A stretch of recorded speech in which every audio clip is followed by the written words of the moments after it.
ආයුබෝවන් සුබ දවසක් සාදරයෙන් පිළිගන්නවා PG අප්ඩේට් සමග එකතුණු ඔයාලා හැමෝම. ඔන්න අද මං ගෙනල්ලා තියෙන නිවුස් එක නම් ඔයාලට ඉතාම සුබ ආරංචියක්. වාහන 400කට අධික ප්‍රමාණයක් ලංකාවට ආනයනය කළත් වරායෙන් එම වාහන නිදහස් කර ගැනීමට ගැටලුවක් පවතින බව පසුගිය දිනක වාහන ආනයනකරුවන්ගේ සංගමේ සභාපතිතුමා මාධ්‍ය හමුවක් කැඳවා ප්‍රකාශ කර සිටියා. ඔහු වැඩිදුරටත් ප්‍රකාශ කළේ මේ ගැටලුව නිරාකරණයට මුදල් ඇමතිතුමා ලෙස ගරු අනුරකුමාර ජනාධිපතිතුමා මැදිහත් විය යුතු බවයි. මෙම ගැටලුව සලකා බලා ගරු අනුරකුමාර ජනාධිපතිතුමා නව ගැසට් පත්‍රයක් ඔහුගේ අත්සන සහිතව ප්‍රකාශ කරලා තියෙනවා. මුදල් අමාත්‍යවරයා ලෙස ඒ අනුව දැනට රේගුවේ සිරවී තිබෙන ආනයනික වාහන 400කට අධික ප්‍රමාණයක් නිදහස් කිරීමට ඇති වී තිබෙන සියලු බාධා මෙම නව ගැසට් පත්‍රය මගින් ඉවත් කිරීමට එතුමා පියවර අරගෙන තියෙනවා.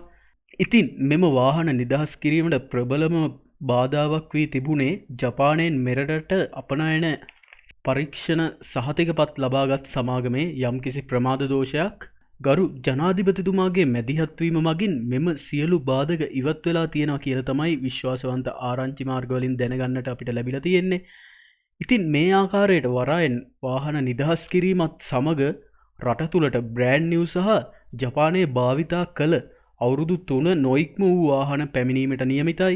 ඉතින් මෙම අලුත් වාහන වෙළඳපළට පැමිණීම සමග දැනට ලංකාවේ සෙකන්ඩ් හෑන්ඩ් මාකට් එකේ වාහන 120ත් 140ත් අතර ප්‍රමාණයකින් මිල අඩුවන බව තමයි වාහන ආනයනකරුවන්ගේ සංගමේ සභාපතිතුමා වැඩිදුරටත් ප්‍රකාශ කර සිටියේ.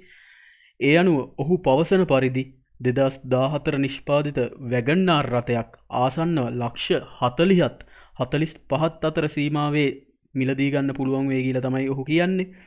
ඉතින් මේ වගේ වටිනා වීඩියෝ අලුත් අප්ඩේට්ස් දැනගන්න අපේ channel එක subscribe කරලා තියාගන්න. මේ වීඩියෝ එකට like එකක් දාන්න. එහෙනම් ඔයාලා හැමෝටම සුබ දවසක්.